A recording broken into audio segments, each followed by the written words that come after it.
Welcome to Buzz Talk Business Show. Each episode, we bring you news and interviews with local businesses, discuss business tips and advice on how to get started or the best out of your business. Welcome to Buzz Talk Business Show. Hello, my name is Dee Shepherd and we are SMJ Media Group, and today we are doing Buzz Talk Business at the Login Lounge in Camberley. Today with us we have Director Steve Brawner and also Operations Manager Natasha Edge from local Camberley recruitment business Syntech Recruitment. Welcome. Thank you for having us. Hi. How are you both? Very well. Yeah, Very pretty good. Pretty local as well. So Pretty local, just above Froyo, in case anybody wanted to know. I was going to say not far to stumble. So Not far to just round the stumble. corner. Get yourself an ice cream and a job in one day. Brilliant. I love that. So, Steve, we are going to talk to you today and we are going to talk all about Syntech today. We're going to talk about how long you've been going for, because I believe it's going now for over 15 years That's in correct. the game. Correct. So I'd like to know a little bit about your story, how it all started, and how you've got to being still here, still standing after COVID. Over to you. Much appreciated. Thank you. Well, look, as you've already discussed, 15 plus years. It's a long time to be in this industry. But realistically, I think COVID, if we start there, COVID was a real kind of reset for us as a business. We were leading up to there. We were pretty much, I would say, a pretty standard recruitment agency. Very reactive to the market, and it just gave us an opportunity to completely reset the business. Led by Nick Biddle, who was the founder, and just with a fantastic team around us.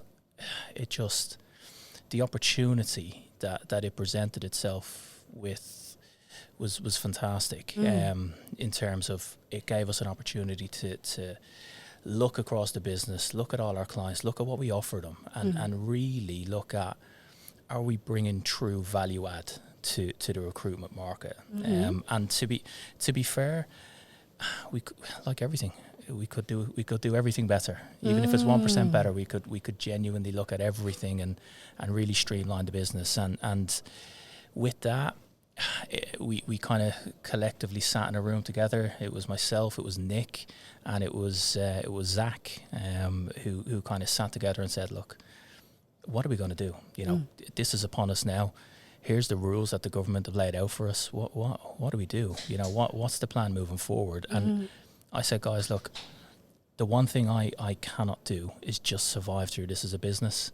To me, so then that's where the kind of tagline of thrive through COVID. I love that. From. I love that change in mindset. Yeah, absolutely. And it was so super important to me that, everyone involved with the business kind of at that time was given the opportunity to reset with the business. And in actual fact, we did thrive through it. Not only did we kind of retain pretty much all of the clients that we went into COVID with, we actually, within the first few months of COVID, broke into a completely new country, in the Republic of Ireland. Oh wow! And that was the whole kind of the driving force behind thriving through COVID. It gave us the opportunity to move into that market, and it gave somebody like Zach, who came up with some fantastic business development ideas and stuff like that. It gave him the opportunity to grow, and he's taken that absolutely fantastically well, and he's now helped me build that whole business. So we have Syntech Recruitment, but we almost now have a separate, complete business inside of a really established recruitment consultancy. Oh wow, okay. And he oversees all of that and all of the day-to-day kind of recruitment on it, and the interaction with customers over there. So can I ask, can I just rewind us a little bit? Yeah, go ahead. Because you've said that you've reset, and I don't want you to lay it all bare, because I know it's like the golden secrets of recruitment. But I don't know about that, but go ahead. But let us know, what was part of the reset? So we've got a bit of an understanding of how recruitment works.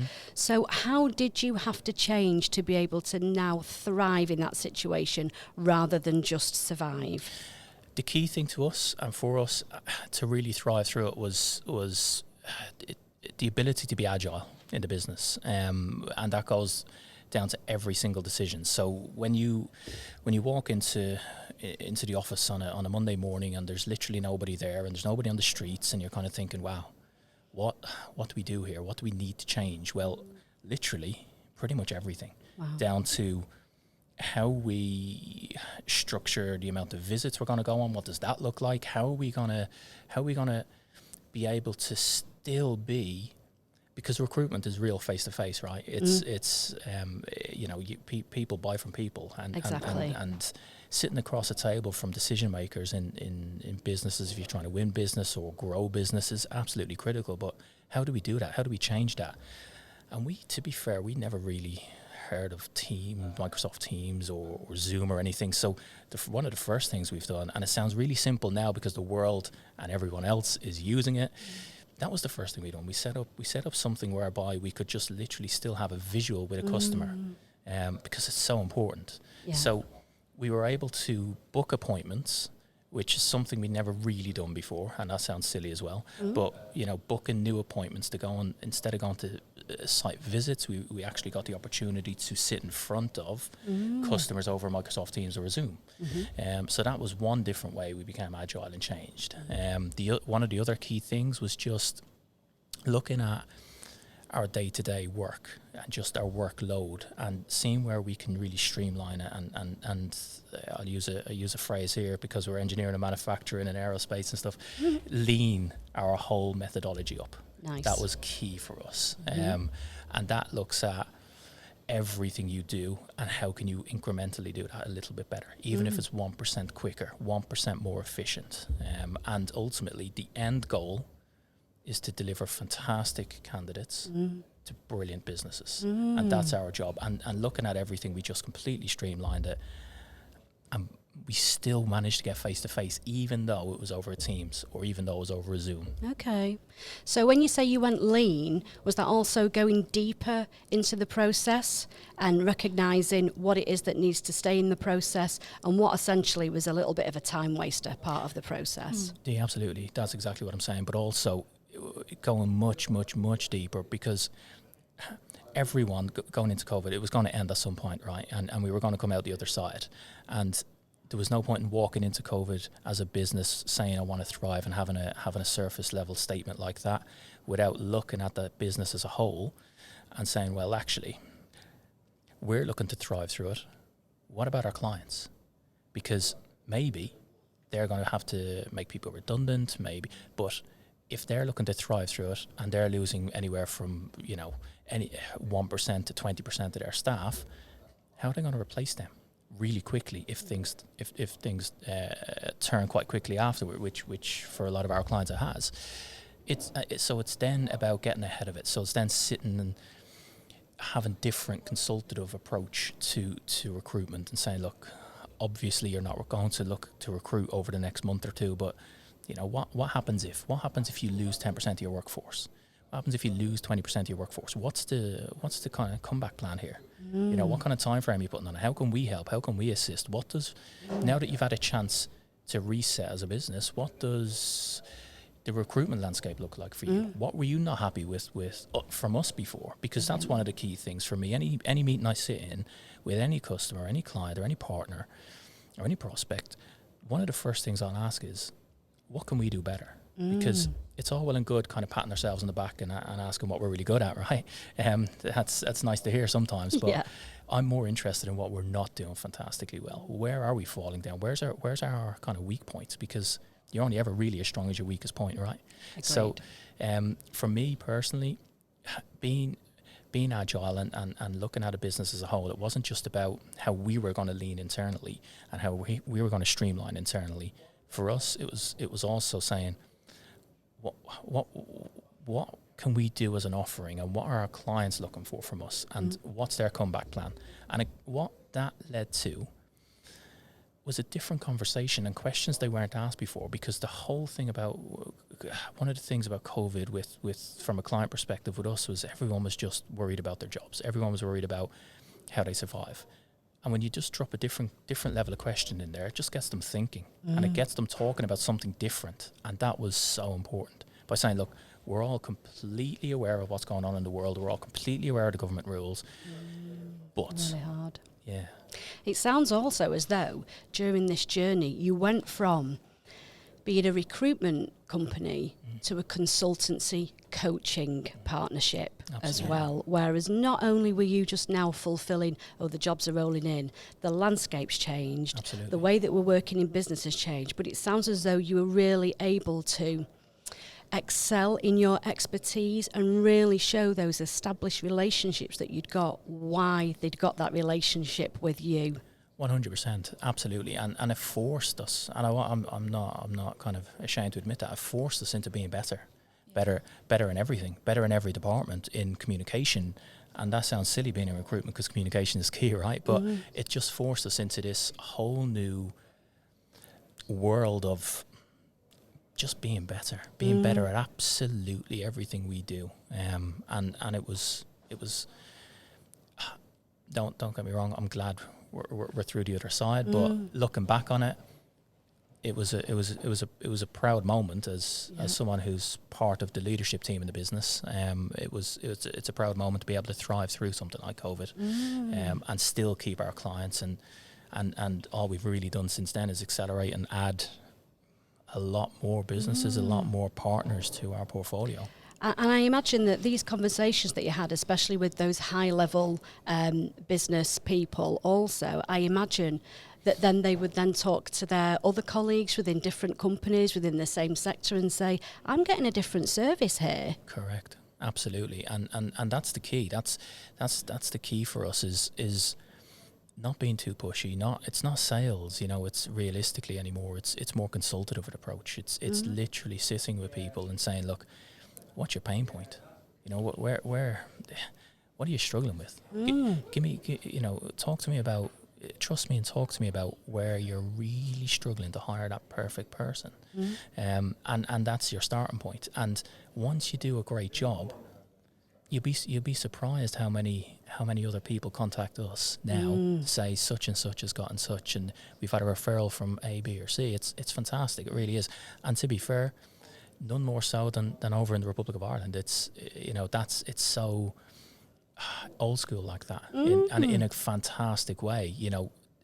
Great and good work and great news spreads really, really quickly over there. So a majority of the work that we get is through word of mouth. It really is. Talk to us about how this sub-business within the business has grown through all of those ideas that you threw at the table that time. Yeah, I mean, God, yeah, trying to rake back through memory is, honestly, we started on if I go right back to the start, and I'll be as raw, it was started on a Monday morning.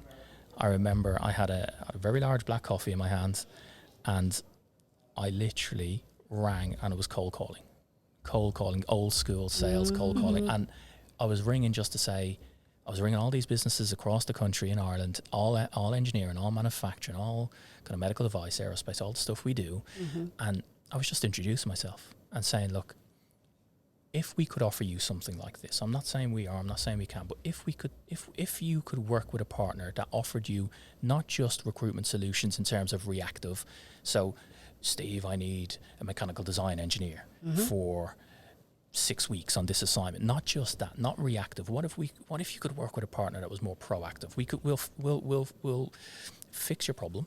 Don't get me wrong, absolutely. We'll put a plaster over that. That's absolutely fine. That's ultimately what we're there to do. But what about if you work with a partner that could offer you so much more, in terms of succession planning in industry, because that's a real key thing at the moment in the industry. That's a pain point for a lot of businesses that we speak with, and a lot of the visits I still go on now. That's still the same problem. They're an aging workforce in a specific department. There has been no apprenticeships coming through for a couple of decades, so they've got this huge kind of parity in terms of kind of who's going to take over that department. And honestly, I'm speaking to some businesses that have got to the stage now where they are selling equipment because they can't find the people. Oh no. They are looking at closing a specific department and outsourcing it because they can't find the people. I mean, thankfully spoken with me, and fingers You crossed. saved the day, Steve. Well, I'm not saying I'm a superhero or anything, but no. But No, but so that's how it all started in Ireland. Really, if we roll back, it was just speaking to them, and it was just asking them some questions and having a general conversation with them. That's all it was. Yeah. And really, that's what recruitment is, right? It's just conversations. Agreed. Definitely. Just whether that's with a candidate and trying to speak to them about a fantastic opportunity and a life-changing career move, or an existing customer by just ringing them and saying hello. Just saying hi. Haven't caught up in a couple of weeks. How are you? Yeah. How's things been? Not just have you got a job? That authentic relationship. Yeah, and it's natural. It's and it's truthful, and they're the best kind of relationships. Why would you want to have any other relationship in your life other than that? Exactly. And also when it's putting my business in your hands, because essentially that is what it's doing. Yeah, absolutely. And what I'm also hearing from this as well is that it's not just that conversation, it's what grows from that conversation, which sounds as though your path is also being part of their strategic long-term HR business development plan, where really they shouldn't be just the department that works with you. You probably, let's be honest, you should have a seat at the table to be part of that whole business development. Absolutely, and that's the thing. It's everything we offer across the business. It's everything. I speak with businesses now where we're not right for them, and that. When this goes out and everyone listens to this statement, it will blow your mind, because we turn away business sometimes, and in recruitment, that's almost the no to do. The no. But I'd rather be completely honest and upfront and say, do you know what, we're not that right fit. Whether that's from a we'll only work to this percentage, or whether it's, look, we're looking for this type of person. Can you help us? Maybe we can't, but that's okay, right? That's okay. We can, it's there's enough people out there. Absolutely, and but what I'll always do is kind of say, but I know somebody else. I'll put you in touch with them, and that's what networking is. That's what genuinely helping people and building relationships is all about. Because we're fantastic at what we're fantastic at, but sometimes there's other businesses out there that are better suited to fill a specific vacancy than we are. And that's the consultative part. 100%. Yeah, we're of course talking it about. is. 100%. Absolutely. Genuine, honest advice to clients. Absolutely, and I'd rather have a business full of people I can just have conversations with, rather than this faceless, cold, just trying to hit that target all the transactional time. relationship. Yeah. It's just not how we run the business at all. It's not how we work with our partners, and that's really what they are. They're not customers or clients, or they're genuinely partners. Great. Genuinely partners. I've we've hired people into a position, and several years later they've moved into a director's role in the business, and that's the type of relationship we want to build. We want to stay long-term partners. That's the key. That's the key phrase, is partners. Well, it definitely sounds as though that is the track that you are on, and that is the track that you are forging and pioneering within this industry, which it is much required to change the face of recruitment. So if we talk about your stars within the team, who would you like to give a little recommend to? Well, to be fair, there's one person specifically who, when we roll back to COVID, who really shone from that very first conversation we had, and genuinely the business within a business, as we've called it in this podcast, is Ireland, and where we branched out into. And that wouldn't have been possible without Zach Pine. He is COVID kind of reset businesses, right? For the better or for the worst. For us, thankfully, it was the better, and we've thrived through it, as we've said. But for somebody like Zach, who started as a trainee, he came from a completely different. I think he was a chef, or call me chef, but had all the right attributes and characteristics to make a fantastic recruiter, and it gave him an opportunity. COVID gave him an opportunity to, I suppose, reset in the business as well, and reset in his career, and kind of really go, do you know what? This is a fantastic opportunity for me. The guys are talking about thriving, not just surviving. Yeah. How can I be part of that? And he came up with fantastic ideas, and he was my guy on the ground. When I brought a job in, we were literally sat across from each other on a teeny tiny table, I won the business, and that got straight over to him, and then he forged that relationship, Wow. and then has solidified it ever since. And it's, you know, so my shout out would be to Zach. He's been absolutely an absolute godsend.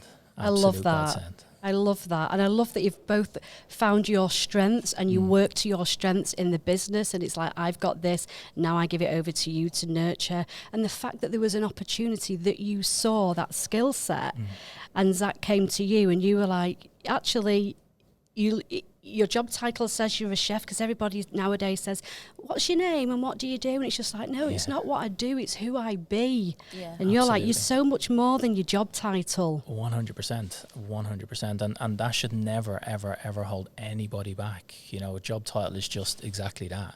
It's just a job title. It has no bearing on what you can be and who you can be. And, you know, it should never hold you back from contacting us for a change in career, for a job, Natasha, exactly. So, nice little loop there over. Thank you. Nice little feed into that, Steve. I like that. You've got a future in this business. I may have. So with that, let's quickly just go over to Natasha. Natasha, you're the ops manager, and you're going to talk to us about all of the recruitment opportunities that you've got, the different levels, who can apply, what sort of skills that you need to have to come in, not previous job titles, but the skills, the person is important rather than the resume. So talk to us about that. Yeah, well, I mean, a bit of history again. I joined the business a few months ago, and part of my role is to help grow the business.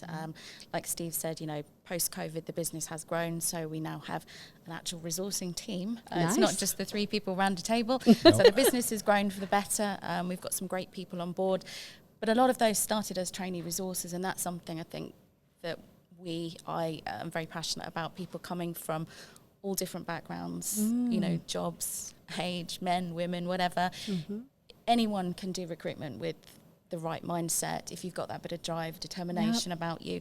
We've had really successful recruiters come on board. You know, Zach, we said, was a chef. We've had people from sort of sporting backgrounds who've been a PT, you know, people that have worked in schools who, gosh, they deal with children all day, so they're going to be pretty resilient. But yeah, we've had lots of different people come from lots of backgrounds, and it really is just about the person. I mean, when we're recruiting and we're interviewing candidates, it's not even what is on the CV. It's about finding great people to join the business. It is that personality, someone who adds value, something we like to say all the time. Absolutely. Who can give you something and will bring something new to the team that maybe we haven't got already. So we are recruiting at the moment for anyone who's listening and looking for a new role or a new career. You know, we will obviously happily take experienced senior recruiters, you know, happily pick up the phone to them all day long, because they're, you know, going to bring something very quickly into the business. But at the flip side of that, we are looking for trainee resources. You know, maybe grads, people who, as I say, have come from many different backgrounds, but we will provide the training in-house. That's great. You know, so it's, you know, they don't need to have lots of qualifications and things. We will do all of that in-house. We'll even put some people through a qualification further down the line to give them letters after their name. Yeah, so lots of opportunity within the business. So if anyone is looking, then please get in contact. Everything's on our website, and you know, all my details are on there. So I'd love to hear from you. It sounds as though you really invest in your staff, from the fact that if you've not quite got the right actual skills, then you're going to upskill and you're going to put them through the training program, then to the point where you've also got the qualifications. And it sounds as though this also dovetails in with the reset that Steve was talking about. So it's not a case of, no, these are the only right people that will be recruiters. You've expanded your reach, and you've realised that there's gold in everywhere, in every age, in every situation. Yeah, and I think so many people that you talk to that are in recruitment don't, you know, no one starts out their career going, I'm going to be a recruitment consultant. I don't think I've met a person yet who's actually gone into school or come out of college actually saying that. I mean, you know, my background was telesales. I fell into recruitment. I know Steve was pretty much the same. Yeah, and that is the phrase that you hear. People come from so many varied backgrounds. So it is really looking at not what's on paper. I mean, yes, obviously, if they're an experienced person, that helps. If they have sector knowledge and good client contacts. But if they're someone starting their career or a bit, you know, sort of lower down the chain, absolutely. You know, we'll look at everything. And it is just about what that person offers during their interview with us. And something I think that we do that is quite unique, and I've worked for a few recruiters, is that actually the directors get involved in the interview process as well. Nice. And that's something that candidates have fed back to me, is actually that's really nice. It's very honest that the MD will sit in a room with me and talk to me about the business and what do I want? What can we offer you as a candidate, rather than what are you going to offer to us? You know, it's like, what do you want? What can we really give you? What can we offer you as a business? And help you be what you want to be. And that genuinely has been things that people have fed back to me recently, and I think that's refreshing. And that echoes, again, the relationships that you have with your actual, with the companies that you work with. Again, it's just echoing that and having those same sort of similar conversations at that entry-level conversation, which is great, because then everyone's got a bit of an expectation of where we're going and what it looks like. And if there's something we'd like in life, it's a little bit of a goal to go for, or something to aspire to, or to know that, wow, someone's taken time out of their day, which lets me know I am valuable in this whole process. Absolutely. And I think, don't get me wrong, obviously it is all about the people values, but, a lot of people end up choosing recruitment because it's financially rewarding. Let's just tell it how it is. Yeah. So people will end up, earning some good money. We have some good incentives in place. We offer a holiday voucher of 4K, which is pretty nice. We'd all like that. So there are all those other rewards and benefits, as well as obviously building a team and getting a really good culture in the business. So who are you looking for at the moment? What positions have you got available? So I have filled a couple of roles recently. Okay, so just walking up the stairs, it wouldn't surprise me. Just a few people passing Starbucks. But anyone, I'm always happy to talk to anyone. It would be wrong of me not to constantly be looking for new good people. We don't want to miss out on someone that's good. But actively at the moment, I would love a couple of trainee resources to come on board. We've taken on a couple of slightly more senior people. Like I say, I'm not going to turn them down. So if you're out there and you're a senior recruiter, please contact me. But trainee resources. And what is that? What's a trainee resourcer? So a resourcer is basically someone who's very much on the phone. So their sole role is sourcing candidates. So someone like Steve will bring a client on board. He would work with a resourcer, brief them on what the client's looking for, so the person, job spec, and they would just go out there and start phoning, on the job sites and stuff like that. So speaking to a lot of people. So their role is sourcing candidates. Okay. So if you get on the phone, you like talking to people, you like listening, which is just as important as asking those questions. Then that could be the role for you. And as I say, we offer all the training in-house. We've got some great people that would be mentoring you, working with you over that 3-6 month period. So it's a great opportunity, and it's a good base salary as well. Yeah. So always good. So all the details actually of where they can find out all of this information, all of our lovely followers and your lovely followers that are hopefully going to see this as well too. Yeah. They will be able to get all of the details from the website, which will also be included underneath on all the details for this podcast and video cast. So if there was a final thought that you both like to share, Steve, go over to you first, and then Natasha, pressure, you've got time to think. No pressure. Put us on the spot. No, look, honestly, the one part and message I'd say to everyone out there is, if you want to get into recruitment, you'd be hard pushed to find a better business than Syntech. I started as a trainee, having absolutely no idea about recruitment. Now I'm a director. So that's the career path that's in place for everyone who's exceptional. So please, please, please, please, please get in touch. I love that. Can you top that, Natasha? I'm not sure I can, actually. I was literally so busy listening to what Steve said, I almost didn't think. No, just to reiterate what Steve said, I joined a few months ago. I'm really enjoying it. I think it's a really nice place to be. Everyone's very welcoming. So we would love some new people to join the team. We're expanding in not just people, but office-wise. So we're literally taking on another office as well. So lots of opportunity. It's a great time to join the business. So please get in touch. Thank you. It sounds as though this reset has really reset you onto the path of success. Absolutely. You are growing, you are stronger, you are working smarter, not harder. We love that. We do. And you've got businesses within businesses. Amazing. And the amazing Zach. Of course. The amazing Zach. Bless Yeah. So thank you so much for coming today. It's been an absolute pleasure to hear all about it. Thank you. Can't wait to see you again and hear how you've grown further. Thank you for having us. Thank you.